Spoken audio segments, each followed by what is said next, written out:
de análisis. Él es el doctor Jorge Álvarez Banderas, egresado de la Universidad Michoacana de San Nicolás de Hidalgo en la carrera profesional de licenciatura en Derecho de la Universidad de Guanajuato, en la maestría en Fiscal y de la Universidad de Salamanca con la especialidad en Derecho Tributario y de la Universidad del País Vasco en el doctorado en Derecho.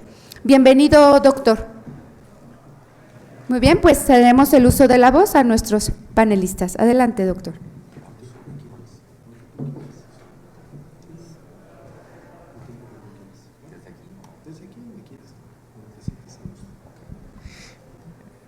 Dice Javier que donde me sienta a gusto, pues yo creo que abajo. Gracias. Gracias, maestra. Bueno, pues gracias por la invitación y prácticamente lo que el doctor me pide hablar esta mañana es prácticamente una secuencia de lo que él acaba de exponer, que precisamente cerca de 2 meses que se presenta este paquete fiscal al Congreso General, específicamente Cámara de Diputados, pues el día de ayer por la tarde-noche tuvimos la noticia de su aprobación dentro del proceso legislativo y posteriormente tendremos una aprobación seguramente ya en lo general, en el pleno de lo que es Cámara de Diputados. Aquí no hay que olvidar que el presupuesto es solamente aprobado o legislado en Cámara de Diputados, como una Cámara de Representación General, no pasa a lo que es Cámara de Senadores como cualquier otra iniciativa, ya que constitucionalmente se especifica que cuando se trate de iniciativas que versen sobre empréstitos, reclutamiento de tropas, contribuciones o impuestos, pues la Cámara de origen será Cámara de Diputados y además hay una disposición específica en concreto sobre el presupuesto que solamente será aprobada por Cámara de Diputados. Esta situación es grave en virtud de, bueno, la situación de los números del presupuesto son graves en virtud de que no creo que hayan pensado debidamente en cómo reflejar los números dentro del presupuesto. Sencillamente, el capricho de quien dicta las líneas de acción dentro del Poder Ejecutivo precisa el interés de mantener ciertos rubros en beneficio de la administración en un año electoral. Y no les importa de dónde venga el dinero. Aquí prácticamente tenemos un déficit que no se había visto anteriormente y esto denota una falta de experiencia en la materia en virtud de que el dinero se piensa por los especialistas que vendrá de una alta fiscalización a los contribuyentes. Yo en lo personal no lo creo, porque una gran reforma que sufre el Código Fiscal de la Federación, que es en el año 2013, con una entrada en vigencia en el año 2014, es hecha en una administración anterior, en una administración que se tilda con un concepto que me voy a abstener de manejar, pero que no es utilizada debidamente en la actual administración. Esto es las revisiones electrónicas. Cuando se presenta hace casi 2 meses, el 8 de septiembre, por parte del Ejecutivo a la Cámara de Diputados, el paquete económico, específicamente el proyecto de presupuesto de egresos, se señala un déficit que de pronto al parecer a ellos no les importa y que seguramente así será aprobado. Y entonces, les decía, los grandes especialistas en la materia fiscal, los columnistas en materia económica de los principales medios de comunicación en el país, infieren que vendrá una alta fiscalización. ¿Por qué? Porque será a partir de una alta fiscalización cómo se podrán obtener recursos que podrán suplir ese déficit que se prevé dentro de lo que es el proyecto de presupuesto de egresos que hoy se está legislando. Creo que eso no es válido es un sentir, o sea, a ver, en casa tenemos una serie de gastos que superan los ingresos propios que se tienen de manera ordinaria, no se piensa pedir prestado, no se piensa trabajar más. ¿Cómo se le va a hacer? Bueno, pues vamos a fiscalizar más a los contribuyentes. Y pienso que no es así porque durante esta administración no se han ejercido las facultades de comprobación conforme al artículo 42 del Código Fiscal de la Federación respecto de la fracción novena que data del año 2014, que son las revisiones electrónicas, que es un medio de fiscalización muy efectivo en virtud de que ya el contribuyente está debidamente identificado en cuanto a las operaciones que realiza, en cuanto a las comprobantes fiscales digitales por internet, los FDIs que expide, que le expiden y de una manera muy sencilla podrían o pueden gestionar estas facultades de comprobación de una manera fidedigna. Ya a partir del año 2014 no se puede hablar de comprobantes fiscales apócrifos, de comprobantes fiscales falsos. Yo no estoy de acuerdo en el concepto de empresas fantasmas, sino más bien empresas que simulan operaciones. Bueno, pues todo eso el fisco lo tiene detectado el día de hoy, pero de manera sorprendente el fisco no actúa. Y no actúa en el sentido de identificar a más contribuyentes que emiten este tipo de comprobantes y que les dan efectos fiscales, y tampoco inicia facultades de comprobación en el sentido de iniciar una revisión electrónica. Por eso yo dudo de que en el año 2024 venga una gran alta de fiscalización para poder recabar o recaudar el dinero que hace falta en el presupuesto, porque evidentemente es un dinero sustancial que estamos viendo que se está aprobando en este sentido de una manera ilógica. Están presentando un presupuesto con un déficit millonario. ¿De dónde viene entonces o de dónde va a venir esta recaudación? Es muy sencillo.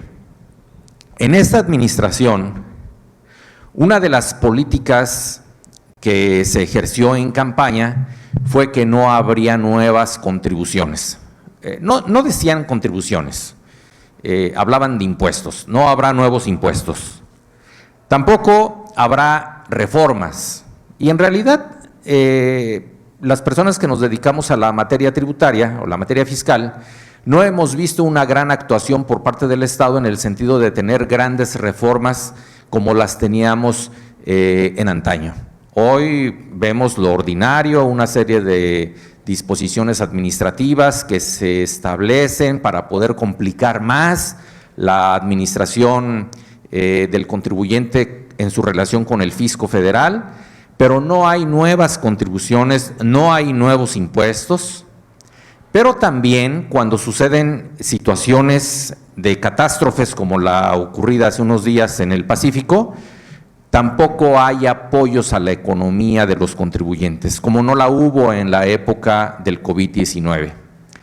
Ahora, en este tema de lo que sucedió con el huracán Otis, prácticamente se dictan disposiciones en materia fiscal por parte de la Secretaría de Hacienda, por parte del Instituto Mexicano del Seguro Social, tendientes no a eximir de pago, sino solamente a diferir la fecha de entero de las contribuciones. ¿Eso de alguna manera ayuda al contribuyente? Pues es un paliativo, finalmente no me pagas hoy, pero me vas a pagar mañana. El Estado no pretende ayudar al contribuyente, el Estado no pretende, porque no lo ha hecho en este pasado reciente, ejercer facultades de comprobación de una manera específica para poder incrementar su recaudación. ¿Cómo ha incrementado la recaudación el Estado mexicano el día de hoy? A través de actos de terrorismo. ¿A qué me refiero?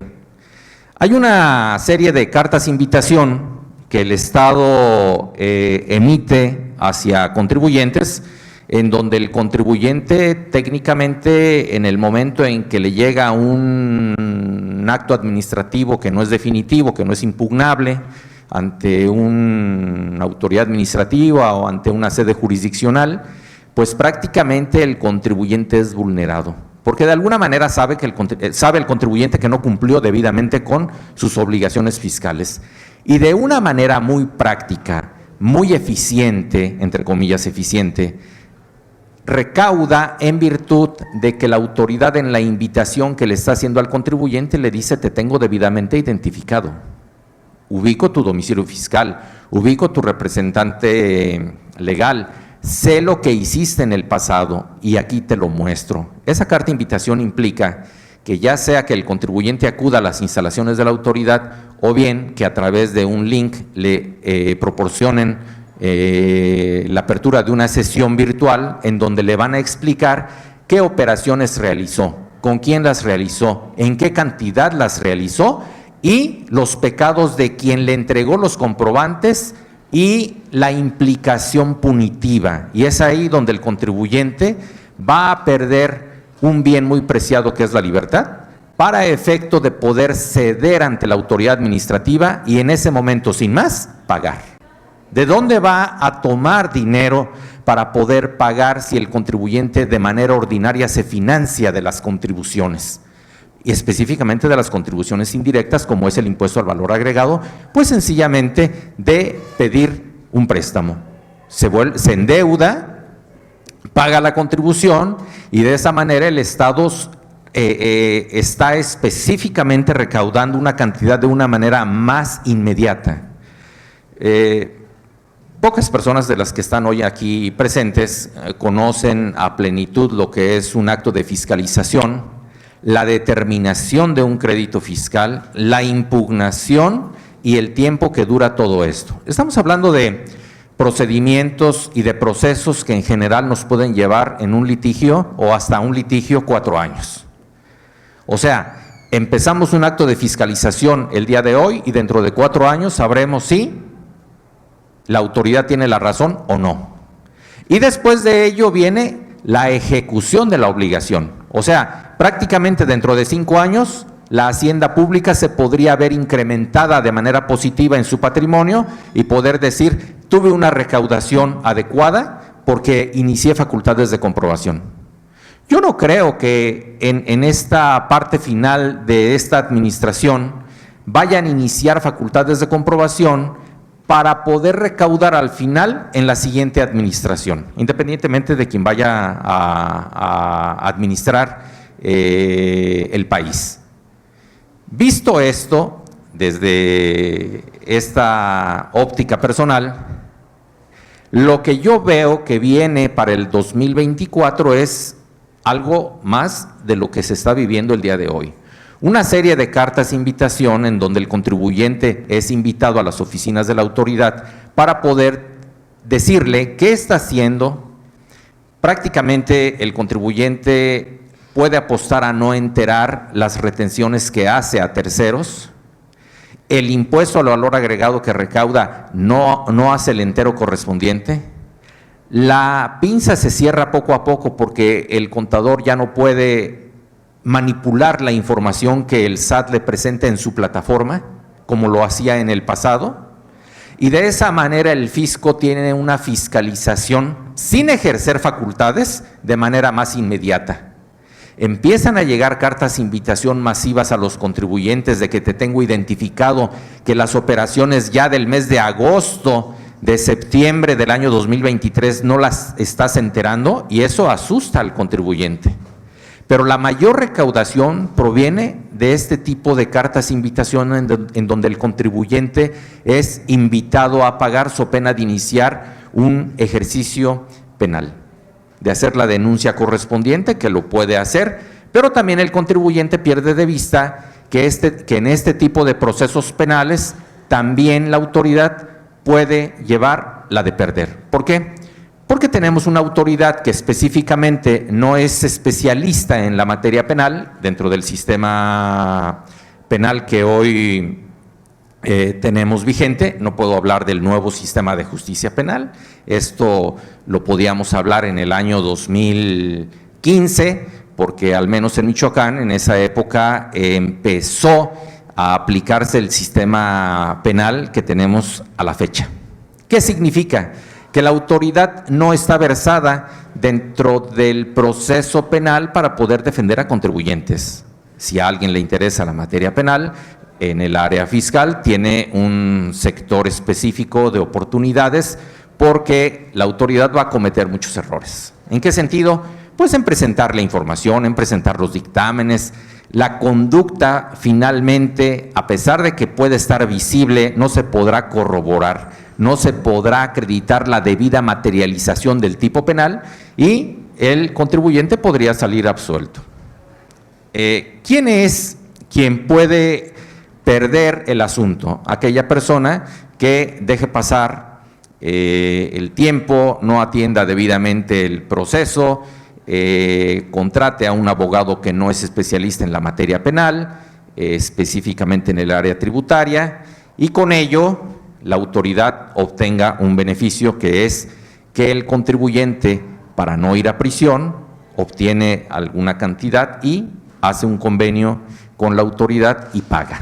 Esa es la recaudación que se está llevando a cabo en estos últimos años y creo que es la actuación que vendrá para el año 2024. ¿Por qué? Porque en la práctica, les repito, en mi caso solamente he conocido de una, o sea, no sé si es buena o mala suerte, pero solamente he atendido, y esto hace unos 6 años, una revisión electrónica. No están haciendo uso de las revisiones electrónicas, no sé mis compañeros si tengan experiencia en el tema de las revisiones electrónicas, pero no se está haciendo uso de estas disposiciones legales por el tiempo que implica un proceso de esta naturaleza.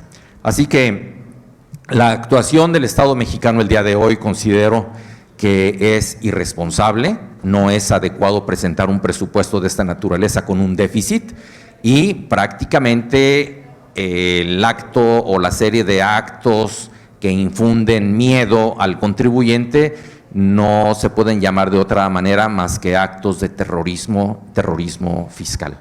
Yo estoy abierto a cualquier comentario que puedan tener, cualquier duda o bueno, cualquier situación que se presente sobre el tema y resolverlo. Muchas gracias.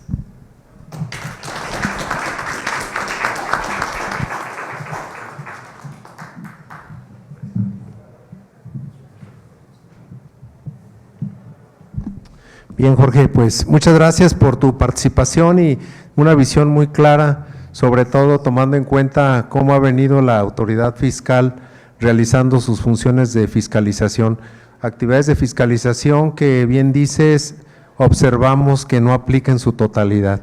Ya teniendo la forma en relación a todos los medios electrónicos a su alcance, un robot poderoso que tiene a su alcance toda la información, tanto del sistema financiero como de los comprobantes fiscales emitidos, además de la contabilidad, y que no haga uso de sus facultades, pues nos hace pensar que tiene bajo la manga otro tipo de acciones que no ha querido realizarlo. Yo creo que la pregunta sería aquí, ¿por qué no ha querido la autoridad ejercer estas atribuciones que bien pudieran generar recaudación fiscal para la autoridad?